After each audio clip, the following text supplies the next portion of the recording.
actually passing my math class, so I made this little slideshow for extra credit about the Kalman filter. And it basically goes over like general Kalman filter stuff.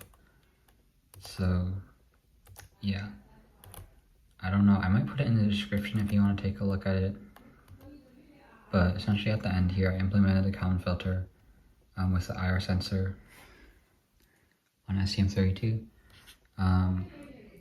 And it's honestly not a good idea because this is actually nonlinear. The analog voltage is, the distance is nonlinear. But I mean, it's just to experiment, I guess. So yeah, here's it without filtering.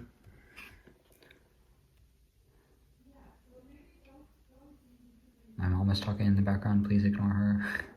So yeah, as you can see, it's very noisy. Let me actually just play the volume here. Stupid school Chromebooks. I placed an object at approximately 20 centimeters away, and we're getting very noisy data. So we're getting 20, 19, 21, 18, 21, 22. Yeah, so as you can see, it's very noisy. So that's the IR sensor without filtering. And then so with the Kalman filter, well, this is the Kalman filter code, and essentially, okay, so I'm now using a simple Kalman filter, and as you can see, the measured distance is very consistent. It doesn't oscillate that much between like 18 and all the way until like 23 or 22.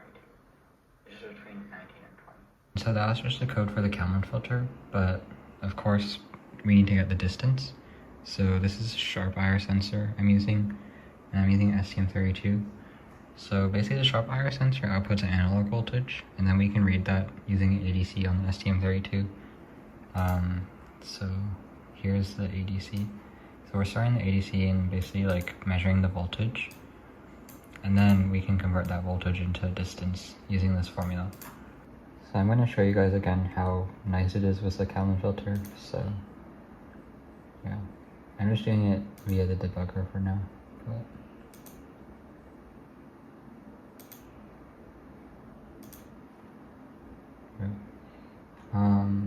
so here's the distance variable, so it just live updates there. So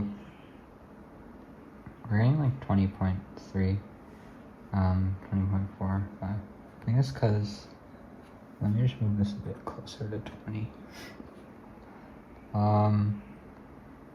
Whoa, what? Did that make a big difference? Okay, yeah, now we're at 20.1-ish, or 20-ish, 19.9. But yeah, it's not, as you can see, it's not as oscillating as much as it used to. By the way, this is for the faster RC car with this motor. So honestly, it doesn't really matter because either you just need to put some random threshold, and I'm probably gonna just do bang bang control style, like if less than this, then turn left or turn right. The timer clocks are originally 16 megahertz, but I changed it to the maximum at 170 megahertz, so we can get best performance. And yeah, so as you can see there, and then so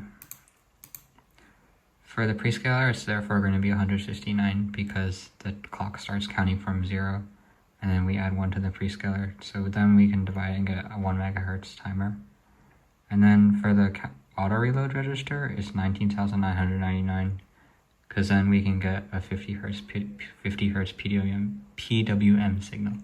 And also I'm using pin PA6 or digital pin 12 for the timer. So it's going to be timer 3 channel 1. Okay, and since my ESCs are pretty like old, I guess, we just send the 1000 to 2000 microsecond pulse widths. So let's just write it 1200 microseconds. And, yeah, it's very smooth. And yeah, here's the shaft spinning too. Did I scrape this? Yes, I did. Alright, so this is 11.1 volts still, so it's not really that powerful, but it feels pretty powerful.